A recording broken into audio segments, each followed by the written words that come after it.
जय हिंद दोस्तों, स्वागत है आप सभी को अपने YouTube चैनल इतिहास की पाठशाला में। दोस्तों आज हम इस वीडियो में आरपीएफ कांस्टेबल और एसआई के जीएस का प्रैक्टिस सेट 7 करेंगे।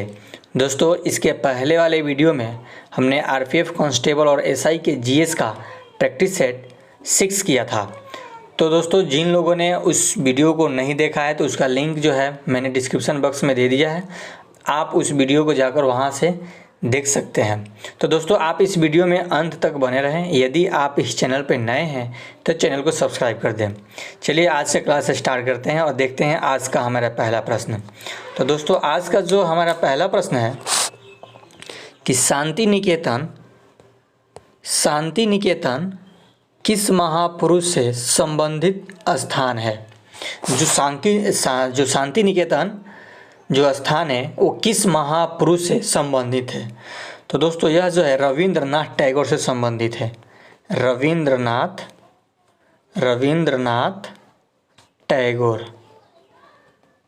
टैगोर से संबंधित है।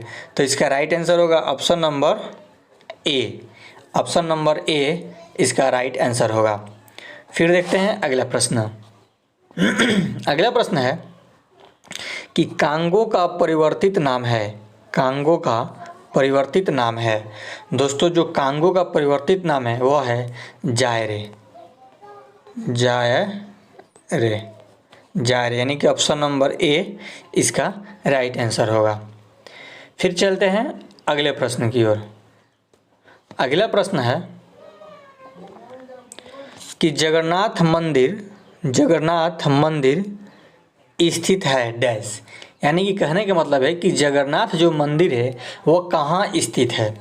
तो दोस्तों जगन्नाथ जो मंदिर है वो पूर्व उड़ीसा में है। यानी कि उड़ीसा में जो है पूर्व जगह पे है। पूर्व जो है वो स्थान का नाम है जो कि उड़ीसा में है ना। तो इसका राइट आंसर होगा option number A. Option number A इसका राइट आंसर होगा, है ना दोस्तों। फिर देखते हैं अगला प्रश्न।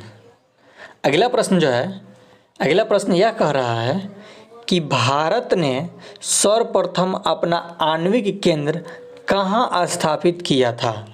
भारत ने सर्वप्रथम अपना आणविक केंद्र कहाँ स्थापित किया था। तो दोस्तों भारत ने सर्वप्रथम अपना आणविक केंद्र जो स्थापित किया था उस जगह का नाम था तारापुर। कहाँ दोस्तों?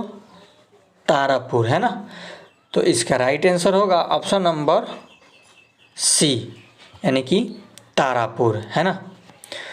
तो फिर चलते हैं अगला प्रश्न की ओर। अगला प्रश्न है कि विश्व की पहली महिला प्रधानमंत्री है डैश। यानी कि विश्व की पहली महिला प्रधानमंत्री कौन थी, है ना। सॉरी दोस्तों, हाँ, विश्व की पहली महिला प्रधानमंत्री जो है वह है एस भंडार नायके, यानी कि ऑप्शन नंबर बी इसका राइट आंसर होगा, है ना दोस्तों। यहाँ पर दोस्तों जो होगा कि विश्व की क्वेश्चन जो कह रहा है कि विश्व की पहली महिला प्रधानमंत्री है डैश। यानी कि जो थी वो एस भंडार नायक है ना। इन चारों ऑप्शन में से जो विश्व की प्रथम महिला प्रधानमंत्री थी वह एस भंडार नायके थी, है ना। तो इसका राइट आंसर होगा ऑप्शन नंबर बी। फिर देखते हैं अगला प्रश्न। अगला प्रश्न है कि आर्यों का मूल निवास स्थान था डैश। आर्यों का मूल निवास स्थान था डैश। दोस्तों आर्यों का जो मूल निवास स्थान वो था एशिया माइनर,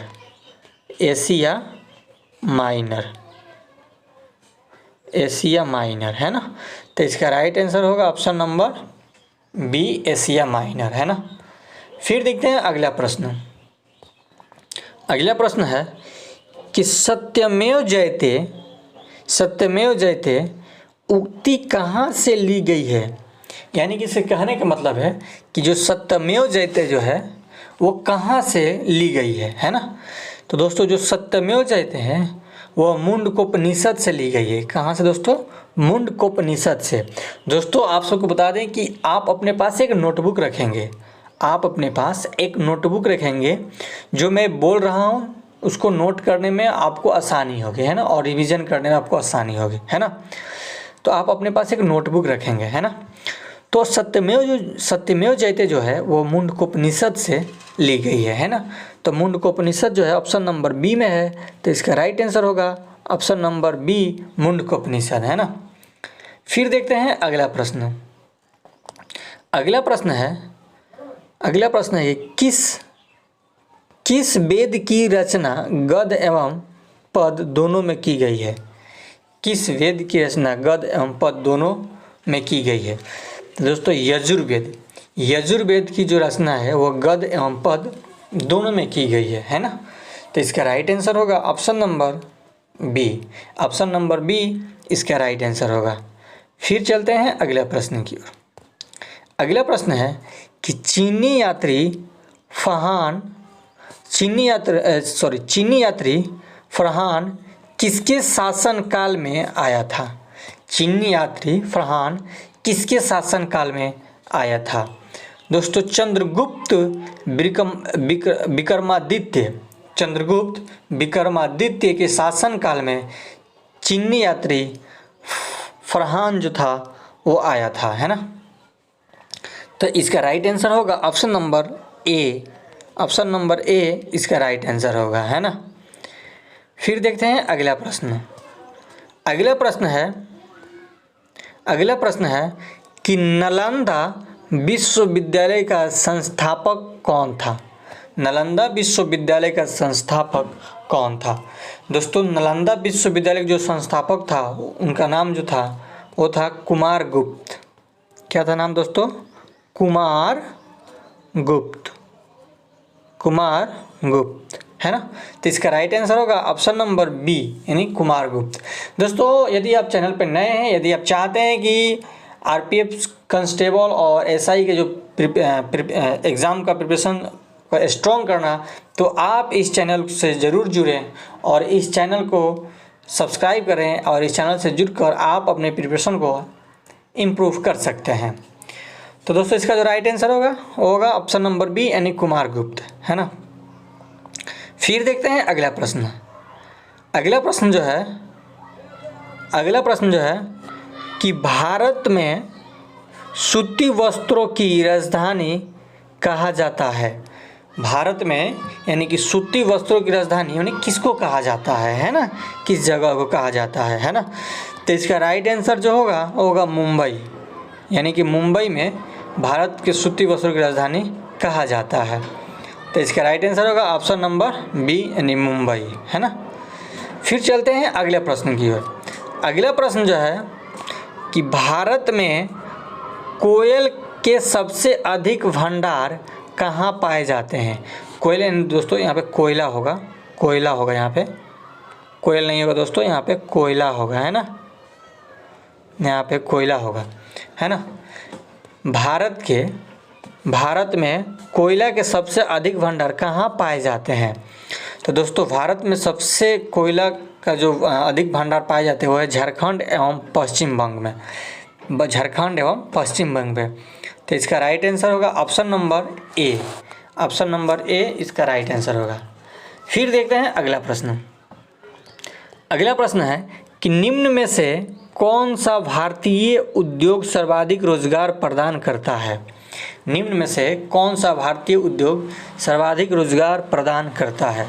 तो इसका राइट आंसर होगा ऑप्शन नंबर सी यानी सूती वस्त्र। सूती वस्त्र जो है भारत में सर्वाधिक रोजगार प्रदान करता है ना। फिर चलते हैं अगले प्रश्न की ओर। अगला प्रश्न है कि सुंदरवन का डेल्टा कौन सी नदी बनाती है? सुंदरवन की डेल्टा कौन सी नदी बनाती है? तो दोस्तों ये जो है गंगा और ब्रह्मपुत्र ये दोनों नदियाँ मिलकर सुंदरवन का डेल्टा बनाती है ना। सुंदरवन का डेल्टा जो बनाती है वो गंगा और ब्रह्मपुत्र दोनों नदियाँ मिलकर बनाती है। तो इसलिए इसका राइट आंसर होगा ऑप्शन नंबर डी, ए एवं बी दोनों, है ना। फिर देखते हैं अगला प्रश्न।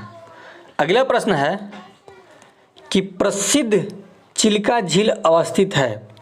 प्रसिद्ध चिल्का झील अवस्थित है। दोस्तों जो चिल्का झील है वो उड़ीसा में स्थित है। कहाँ है दोस्तों? उड़ीसा में। उड़ीसा में, तो इसका राइट आंसर होगा ऑप्शन नंबर बी यानी कि उड़ीसा में, है ना। फिर देखते हैं अगला प्रश्न। अगला प्रश्न जो है कि अनुच्छेद 368 संसद को कौन सी शक्ति प्रदान करता है? अनुच्छेद 368 है उस संसद को कौन सी शक्ति प्रदान करता है? तो दोस्तों यह जो है संविधान में संशोधन की, यानी कि अनुच्छेद जो 368 है, जो अनुच्छेद 368 जो है वो संविधान में संशोधन की शक्ति संसद को संविधान में संशोधन करने की शक्ति प्रदान करता है ना। तो इसका राइट आंसर होगा ऑप्शन नंबर बी, संविधान में संशोधन। फिर चलते हैं अगले प्रश्न की ओर। अगला प्रश्न है कि भारत में प्रथम योजना आयोग का गठन कब किया गया था? भारत में प्रथम योजना आयोग का गठन कब किया गया था? तो दोस्तों भारत में प्रथम योजना आयोग का गठन 15 मार्च 1950 ईस्वी को किया गया था। 15 मार्च 1950 ईस्वी को किया गया था। तो इसका राइट आंसर होगा option number B. Option number B इसका राइट आंसर होगा। फिर देखते हैं अगला प्रश्न। अगला प्रश्न है कि संविधान द्वारा कितनी भाषाओं को मान्यता प्रदान की गई है? संविधान द्वारा कितनी भाषाओं को मान्यता प्रदान की गई है? दोस्तों संविधान द्वारा जो है 22 भाषाओं को मान्यता प्रदान की गई, यानी कि ऑप्शन नंबर सी इसका राइट आंसर होगा 22, है ना। फिर देखते हैं अगला प्रश्न। अगला प्रश्न है कि 52वां यानी 52 संविधान संशोधन संबंधित है, यानी कि 52वां संविधान संशोधन संबंधित है। तो इसका राइट आंसर होगा ऑप्शन नंबर बी, दल बदल कानून से। जो 52वां संविधान के 52वां जो संशोधन जो संबंधित है वो दल बदल कानून से है। तो इसका राइट आंसर होगा ऑप्शन नंबर बी, दल बदल कानून। फिर देखते हैं अगला प्रश्न। अगला प्रश्न है कि राष्ट्रीय विकास परिषद की स्थापना कब की गई थी? दोस्तों राष्ट्रीय विकास परिषद की जो स्थापना की गई थी वो 1952 ईस्वी में की गई थी। तो इसका राइट आंसर होगा ऑप्शन नंबर बी, 1952। फिर देखते हैं अगला प्रश्न। अगला प्रश्न है कि भारत में पहली पंचवर्षीय योजना कब शुरू की गई? भारत में दोस्तों पहली पंचवर्षीय योजना जब कब शुरू की गई थी?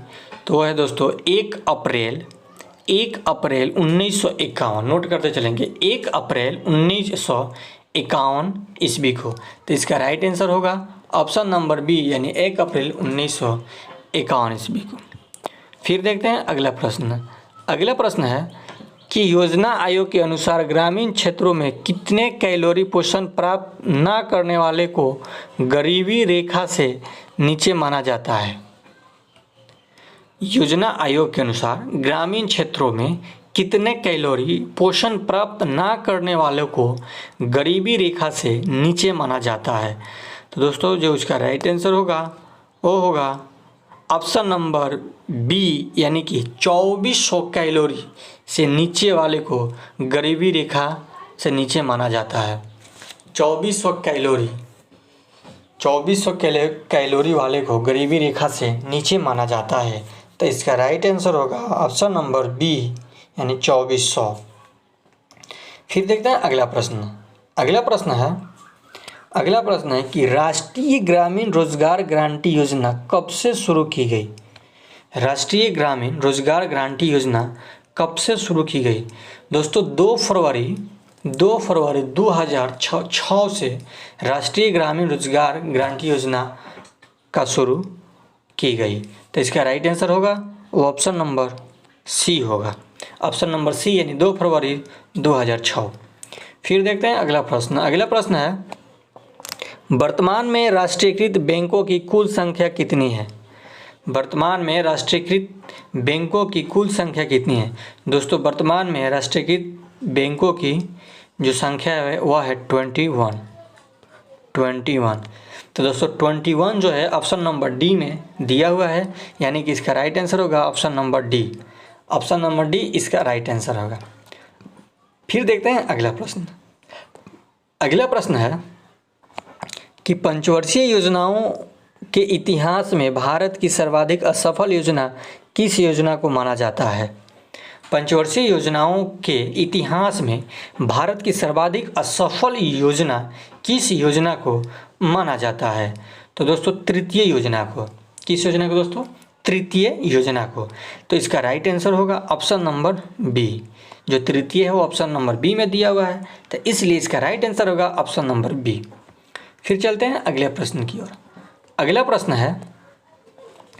प्रश्न है कि विद्युत परिपथ में फ्यूज कार्य करता है।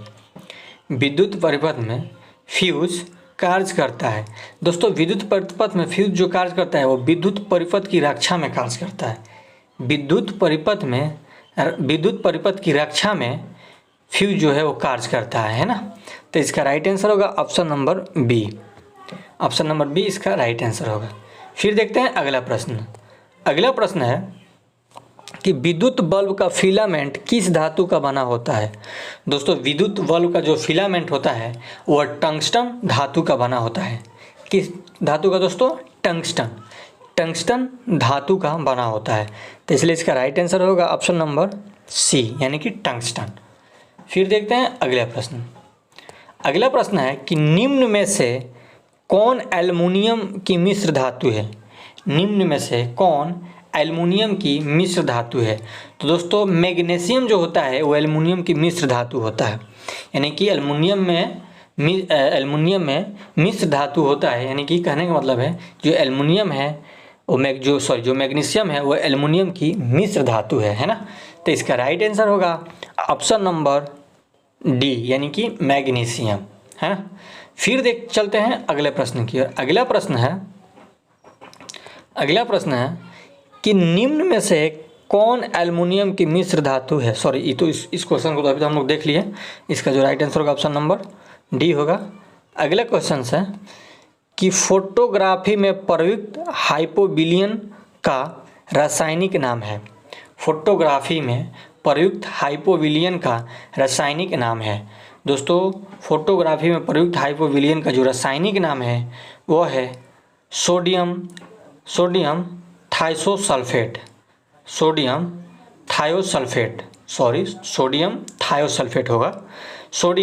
थायोसल्फेट, यानी कि ऑप्शन नंबर जो है बी इसका राइट आंसर होगा, है ना। फिर चलते हैं अगले प्रश्न की ओर।